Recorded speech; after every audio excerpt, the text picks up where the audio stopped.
네, 코리니 아빠의 투자일기. 오늘은 비트마인과 피터틸의 큰 그림이라는 주제를 가지고 여러분들한테 말씀 좀 드려볼게요. 네, 제로투원 163페이지에 이런 말이 써 있습니다. 페이팔을 구성했던 그 괴짜들의 모임인데 우리 모두 정부가 아닌 개인이 통제하는 디지털 화폐를 만드는 것에 사로잡혀 있었다. 라는 얘기를 합니다. 네, 개인이 통제하는 디지털 화폐. 이때 그들이 꿈을 꿨어요. 그런데 안타깝게도 페이팔은 물론 뭐 안타까운다고 얘기할 수는 없겠죠 우리가 2002년도 7월 이베이에 15억 달러에 매각이 됩니다. 이게 향후에 피터트리 이제 그 사단들이 비즈니스를 하는 종잣돈이 돼요. 페이팔 마피아들의 종잣돈이 됩니다. 자, 근데 페이팔이 온라인 금융 혁신을 꿈꿨지만 현실은 어땠는지 한번 잠깐 살펴볼게요. 당시에 그 페이팔이 창업했을 때 98년 정도, 1998년 정도 되는데 이때 우리나라도 마찬가지로 전 세계적으로 인터넷 버블이 엄청나게 올라갑니다. 네, 인터넷 혁신 해가지고 뭐 이때 아마존 나오고 뭐 네이버 나오고 막 그러던 때거든요. 그래서 온라인 쇼핑몰이나 이제 이런 것들이 막 생길 때예요. 요즘처럼 스마트폰은 아니지만 그때는 이제 PC 기반이죠. 그래서 오프라인 결제하고 온라인 결제가 있는데 이제 사이트가 막 생기니까 온라인 결제를 해야 되잖아요.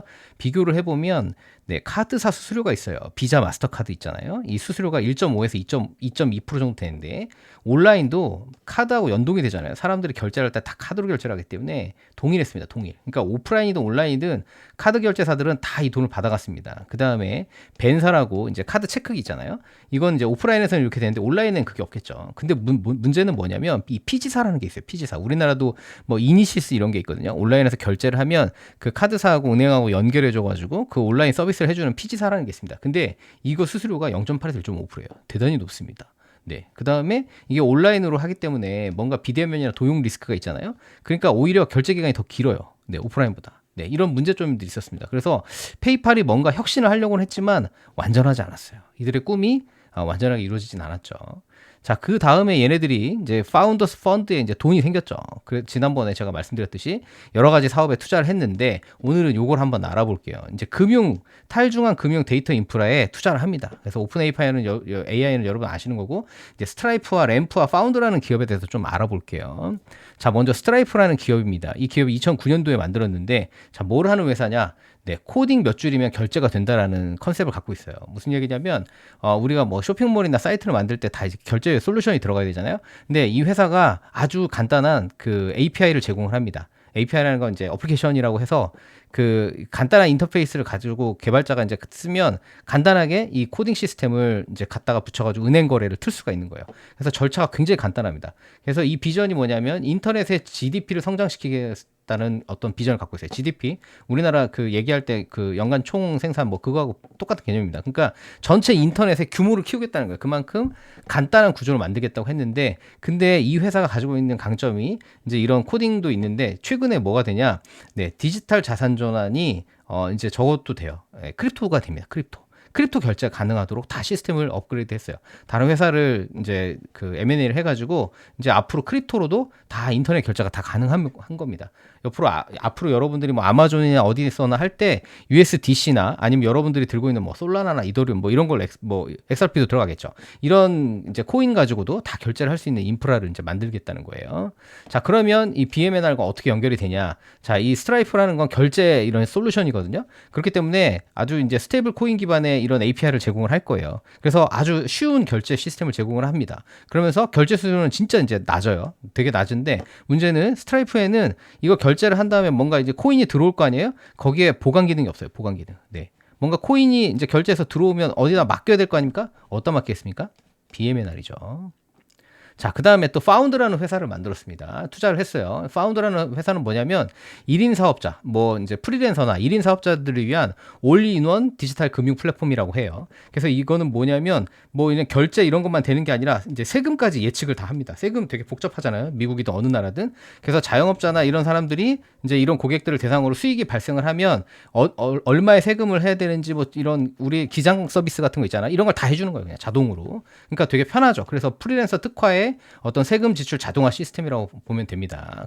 네, 이런 시스템을 만들어서 좀 되게 잘 나가고 있는 회사 중에 하나예요. 자, 그러면 여기서 이제 스트라이프를 통해서 수익이 들어오고 뭐 이제 돈 남겨야 될 거, 세금 내야 될 거, 그런 것들이 자동으로 분배가 됩니다. 그래서 이게 또 뭔가 뭐 운용 창출할 수 있는 이런 시스템이 없어요. 예, 돈을 맡겨가지고 뭐 이자 벌어주고 이런 시스템이 파운드에는 없습니다. 그럼 남는 돈이 다 어디로 갈까요? 네, BMNR로 가서 투자를 하게 되면 스테이킹을 통해서 또 이자를 주겠죠.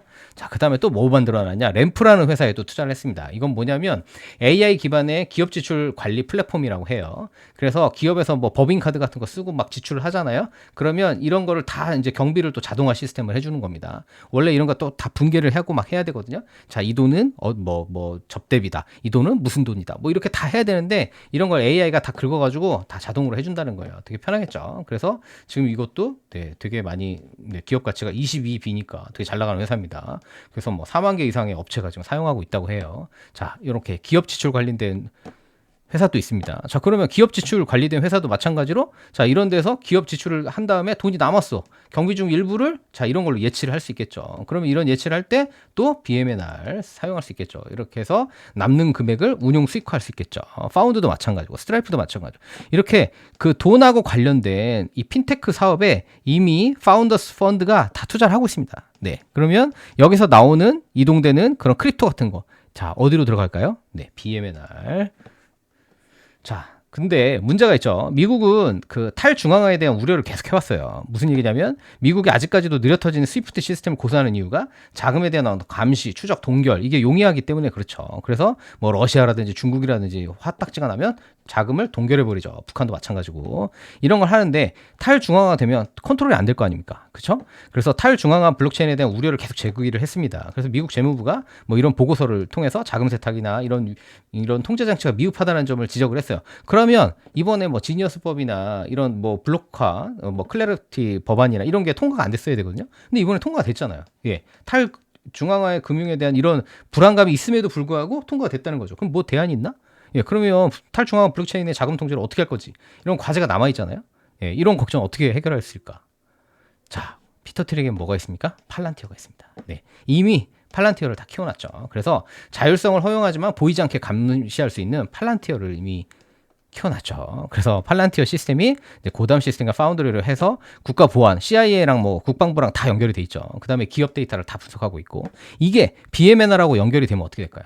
예, BMNR에 들어와가지고 이 노드하고 만약에 연결이 된다고 하면 여기서 온체인에서 그 발생하는 모든 예치 내역이라든지 트랜잭션, 뭐 지갑 등 이런 것들을 다 모니터링할 수 있겠죠. 네, 몰래 모니터링 할 수 있을 겁니다. 그래서 이런 실시간 정보를 통해서 뭔가 국가기관에 자동 보고하는 그래서 뭐 국가보안 시스템 고담하고 연결이 돼가지고 야 이거 뭐 온체인에서 뭔가 고래가 움직였는데 이거 자금 이 계좌가 뭔가 이 지갑이 뭔가 수상해라고 얘기하면 네 뭔가 조치를 취하겠죠. 그렇기 때문에 팔란티어가 있다는 겁니다.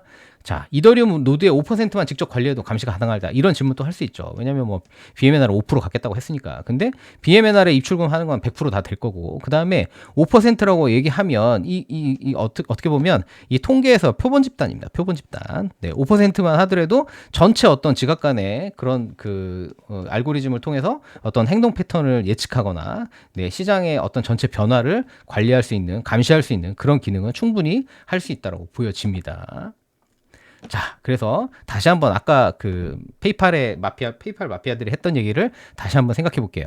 우리 모두 정부가 아닌 개인이 통제하는 디지털 화폐를 만드는 것에 사로잡혀 있었다. 이들은 절대 페이팔을 포기하지 않았습니다. 그 이후에 각자 회사를 차려서 계속 이 꿈을 향해서 나가고 있죠. 근데 어떤 사람들은 자, 바로 그게 비트코인이다 라고 얘기하는 사람이 있겠죠. 그 다음에 저 같은 사람은 그게 바로 이더리움이다 라고 얘기하는 사람이 있을 거고 어떤 사람은 또 그게 XRP다 라고 얘기하는 사람들이 있겠죠. 각자의 믿음대로 갑니다. 저는 이 가운데 이더리움이 바로 피터 틸이 생각하는 개인이 통제하는 디지털 화폐의 중심이라고 생각해서 BMNR에 과감하게 배팅을 했습니다. 오늘도 경청해 주셔서 감사드리고 다음번에는 예언서가 되어버린 제로투원에 대해서 제가 한번 요약해 드리도록 하겠습니다. 경청해 주셔서 감사드립니다.